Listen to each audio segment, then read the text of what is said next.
Thank you very much. Deputy Vice-Chancellor, honoured guests, graduates, and the very proud mums, dads and families.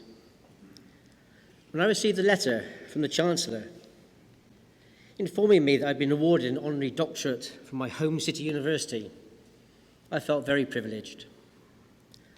I was born in Bristol, I grew up here, went to Tottenham Grammar School here, and started my footballing career at Bristol Rovers, all in this beautiful city. My father passed away, unfortunately, 2 years ago. I only wish that he could have been here today. Like all of the proud parents here, I'm sure that he'd been very proud of seeing his son graduating with this degree.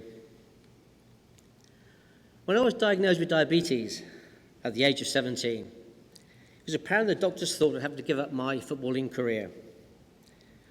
My father contacted 3 of the top specialists in the world on diabetes, and they all gave the same opinion: to be unable to maintain the level of fitness required to play professional football with this condition. I refused to accept this, and we spoke to a 4th specialist based in London. He told me that he had not ever seen or heard of a diabetic who at my age had gone on to have a professional career at sport at this level.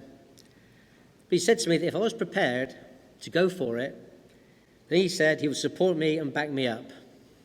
And the rest, as they say, is history now. For a number of years, I've been the Vice President of Diabetes UK, a role that enables me to work in numerous areas where diabetics' lives can be improved. Also, working endlessly to get the message across to every diabetic and their families. Having the condition will not stop them achieving their dreams and their ambitions. I'm often asked if diabetes has affected my career, and certainly it did. When I was not a diabetic, I was playing the English 3rd Division. After becoming a diabetic, I managed to play 619 games for Spurs in the Premier League, was a captain of the team for 11 years, won the FA Cup and the UEFA Cup, and played numerous times for my country. So yes, that is how diabetes has affected me. I'm also asked about my teammates, how they reacted to me, injecting myself 4 times a day, sometimes before games and at half-time, doing about 10 blood tests every day in front of them. And to be honest, they generally were pretty good and got used to it. And there were some lighter moments. I was captain of the club when we had a player join us. One of the best players I've ever played with. His name was Paul Gascoigne, or Gazza, as some may know him. And after he joined Spurs, we played our first away game at Nottingham Forest. After the game had finished, we go in, we have our showers, we get changed, and we then go to the players' lounge to have a drink with the opponents. Being a diabetic, I have to inject myself before every meal. And us pampered soccer stars, on our team coach on the way home, we have 2 chefs on the coach. We have a 4-course meal served on the way home, with wine if we win, all very nice. So instead of going to the players' lounge, I always went to the team coach. I'm there on my own, sitting halfway down the coach. I've got out my needle, got out my insulin. I'm just taking the insulin into the needle when I see Paul Gascoigne getting on the bus. He's walking towards me, and he's clocking me all the way. He stops at my table and says, "Gary, what are you doing?" I said, "Well, Paul, I have sugar diabetes. I'm a diabetic." I didn't try to explain to him at that time what sugar diabetes was. I think he thought it was a famous boxer. So I said, "No, I have sugar diabetes and I have to inject myself 4 times a day." He said, "Well, just while you're a footballer." I smiled and said, "No, I inject myself 4 times a day, every day for the rest of my life." He went, 4 times every day for the rest of your life? I went, "Yes." "Cool," he said. "They can't wait to die, can you?" I looked at him, there was that Gaza grin. Throughout all of our lives, we will all receive numerous setbacks. It's how we deal with these setbacks that will make us the people that we will be. In life and in my career, I have had numerous setbacks, but I've always tried to use each one as a stepping stone to move forward. Any advice that I'd like to impart on the graduates here today is to believe in yourselves no matter what.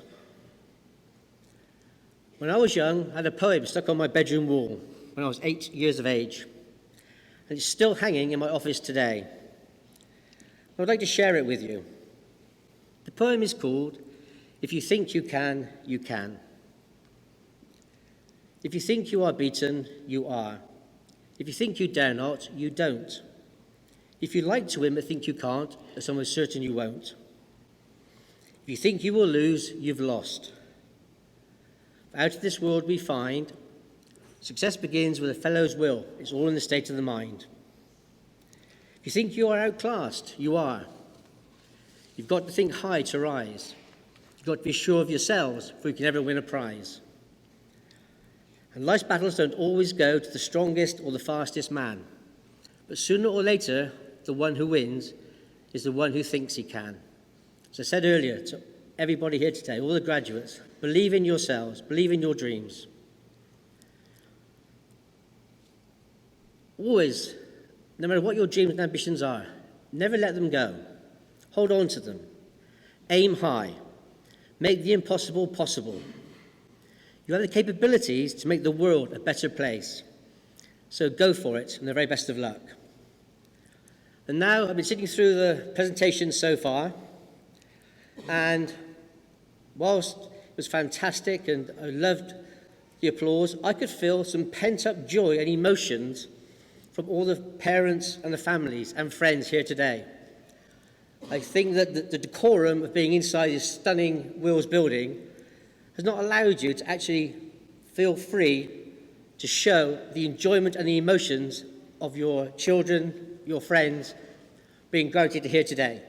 So please join me, whoop, whistle, cheer, stand up, whatever you want to do, a massive, massive, in honour of all the graduates, please, a massive applause.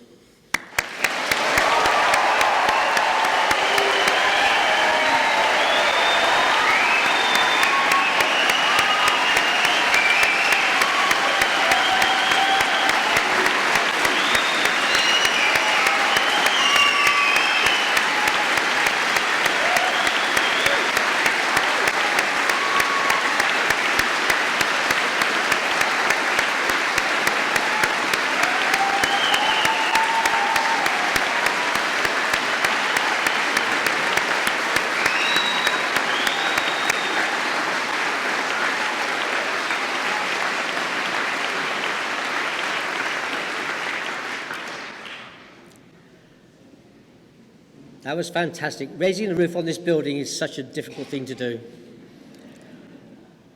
I am honoured to be receiving a doctorate from Bristol University, and I am very proud to be associated with the university from here on in. Thank you very much indeed.